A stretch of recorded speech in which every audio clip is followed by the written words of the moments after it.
श्री शैल तेली जी ने मैदानों में सेब उगा दिया है। उनके कुलाली गांव में 35 डिग्री से ज्यादा तापमान में भी सेब के पेड़ फल देने लगे। दरअसल श्रीशैल तेली को खेती का शौक था, तो उन्होंने सेब की खेती को भी आजमाने की कोशिश की और उन्हें इसमें सफलता भी मिल गई।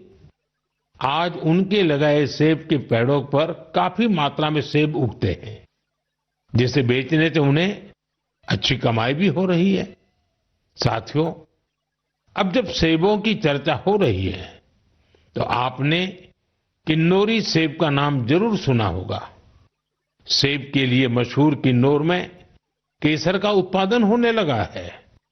आमतौर पर हिमाचल में केसर की खेती कम ही होती थी, लेकिन अब किन्नौर की खूबसूरत सांगला घाटी में भी केसर की खेती होने लगी।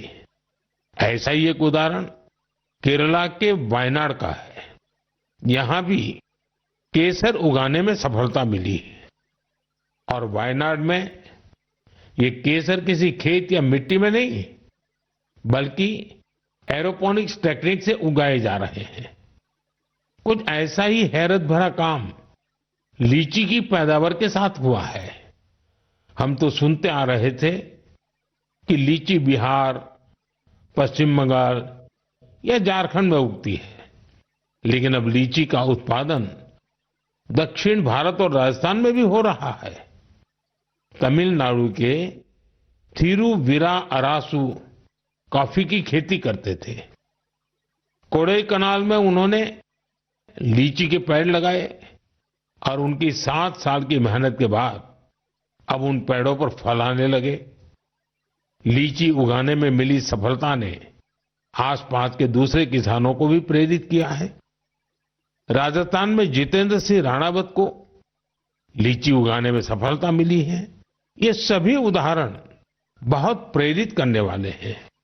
अगर हम कुछ नया करने का इरादा कर ले और मुश्किलों के बावजूद डटे रहें, तो असंभव को भी संभव किया जा सकता है। मेरे प्यारे देशवासियों, आज अप्रैल का आखिरी रविवार है। कुछ ही दिनों में मई का महीना शुरू हो रहा है। मैं आपको आज से करीब 108 साल पहले लेकर चलता हूं। साल 1917। अप्रैल और मई के यही 2 महीने देश में आजादी की एक अनोखी लड़ाई लड़ी जा रही थी। अंग्रेजों के अत्याचार उफान पर थे। गरीबों, वंचितों और किसानों का शोषण अमानवीय स्तर को भी पार कर चुका था। बिहार की उपजाऊ धरती पर ये अंग्रेज किसानों को नील की खेती के लिए मजबूर कर रहे थे। नील की खेती से किसानों के खेत बंजर हो रहे थे, लेकिन अंग्रेजी हुकूमत को इससे कोई मतलब नहीं था। ऐसे हालात में 1917 में गांधी जी बिहार के चंपारण पहुंचे हैं। किसानों ने गांधी जी को बताया, हमारी जमीन मर रही है, खाने के लिए अनाज नहीं मिल रहा है। लाखों किसानों की उस पीड़ा से गांधी जी के मन में एक संकल्प उठा। वहीं से चंपारण का ऐतिहासिक सत्याग्रह शुरू हुआ। चंपारण सत्याग्रह ये बापू द्वारा भारत में पहला बड़ा प्रयोग था। बापू के सत्याग्रह से पूरी अंग्रेज हुकूमत हिल गई। अंग्रेजों को नील की खेती के लिए किसानों को मजबूर करने वाले कानून को स्थगित करना पड़ा। एक ऐसी जीत थी जिसने आजादी की लड़ाई में नया विश्वास फूंका। आप सब जानते होंगे, इस सत्याग्रह में बड़ा योगदान बिहार के एक और सपूत का भी था, जो आजादी के बाद देश के पहले राष्ट्रपति बने। वो महान विभूति थे डॉक्टर राजेंद्र प्रसाद। उन्होंने चंपारण सत्याग्रह पर एक किताब भी लिखी है, सत्याग्रह इन चंपारण। ये किताब हर युवा को पढ़नी चाहिए। भाइयों बहनों, अप्रैल में ही स्वतंत्रता संग्राम की लड़ाई के कई और अमिट अध्याय जुड़े हुए हैं। अप्रैल की 6 तारीख को ही गांधी जी की दांडी यात्रा संपन्न हुई थी। 12 मार्च से शुरू होकर 24 दिनों तक चली इस यात्रा ने अंग्रेजों को झकझोर कर रख दिया था। अप्रैल में ही जलियांवाला बाग नरसंहार हुआ था। पंजाब की धरती पर इस रक्त रंजित इतिहास के निशान आज भी मौजूद है। साथियों, कुछ ही दिनों में 10 मई को प्रथम स्वतंत्रता संग्राम की वर्षगांठ भी आने वाली है।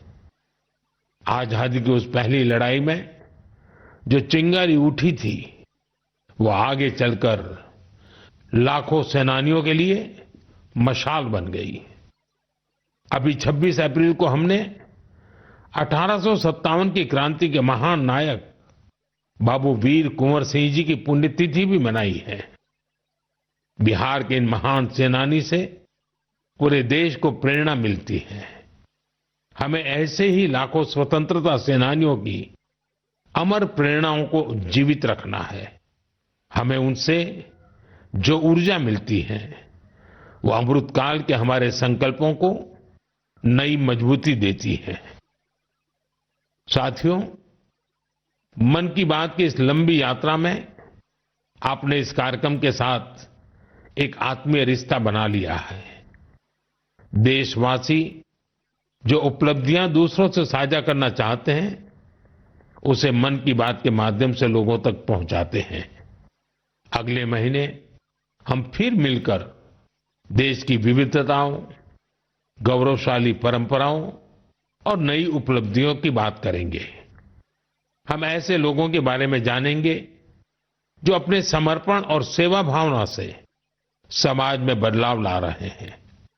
हमेशा की तरह आप हमें अपने विचार और सुझाव भेजते रहिए।